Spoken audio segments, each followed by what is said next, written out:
دلاوەر کوڕم کەبابەکەی لەوێ دابنێ حازریکە زەڵاتە جەرگەکانش حازرکە باشە السلام عليكم. عليكم السلام. وصل ضلال الرأي أو كداي شيشة كباب بدي فقير اللي قومه.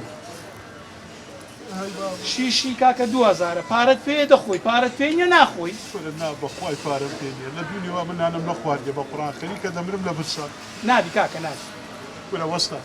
سەر هەر وڵاو خودایی ببینە یەک شیش کەبابم دێ یەک پرسیمە کورە دەرێم نابی نا دەرێ تێ ناگەی خوای ناناسی نازانی برسێتی چییە کورم کابراایکی گەلە فەقیر نەما لە دەرکرایمە لێ کەسم بڕواتە یەک پرسم لە بەریدانیە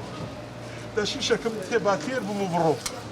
خۆزە تو لە مارە دەرکرای ئەمە چ بکەم کاکە دەتەوێ بێ لێرکان نانی بخۆی بەلاش هێچی تێدا خێرەکە بڕوام کە 10 ساڵانیش دەبیتامی کەبابم نەکردیا کورە کاکە شتوا لە چێ هەیە برام دەبڕۆ کاکە بڕۆ چاوەکەم بڕۆ وەختمان نییە دەگاتێ توخوا دەرم مەکە کورە تو تێ ناگەی دەبڕۆ کاکە بڕۆ دەبڕۆ دەی دەبڕۆ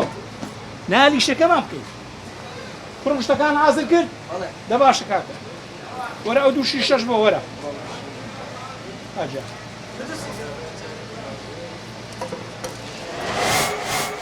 وەڵی بەگم مامەستا ڕۆژەی بە هەزار خەڵکی وا دێ و ئەو درۆیانەمان لۆ دەکا ئەمە نازانین باوەڕ بە چێ بکەین باشە ئەتوو لەوێ بووی بارۆ دژەبوو کوم زانی و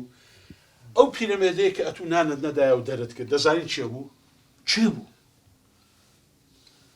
ئەوە ئەمەم بوو سەیفەتی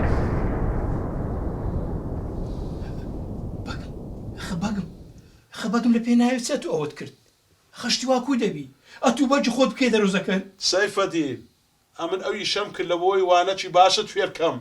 چونکە ئەتوو کەسانی وەچی تو بەردەوام بە دوو دۆڵەمەدەکان دەکەون بە دوو ئاغایەکان دەکەون بە دوو ئەو کەسانە دەکەوی کە پارەدارن و دەهینی نەماڵی خواردنیان دەدەی لە کاتێک ئەوان هیچ پێویستیان بۆ خواردنەی نییە بە خۆیان تێرن ناچی ئەو لە فەقیرە چی بدێەوە لە نەبوونە چی بدێەوە کە زیان برسیە پارۆ نانەشیان بدەی بەگم قسەکان هەم ڕاستە وعدبی دەرز لە قسەکان وەرگرم هەمووت بەجێ بکەم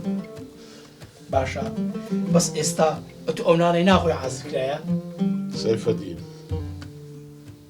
من دنیام دیتیا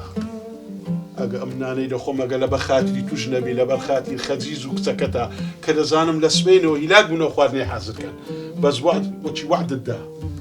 دەبی لەمە پاش ئاگەر لە فەقیران بی هەندە بە دوو دۆڵەمەدا مەکەوە عیبە وعدبی بەگم قسەکان هەموو لەسەر سرم دادەنێم فێرە نسعەتەکی وات کردن و دەرسەکی وات دامێ بەڕاستی جارش کەشتی وا نەکەم دووبارەی نەکەمەوە فەرموو بسم الله یا رەبی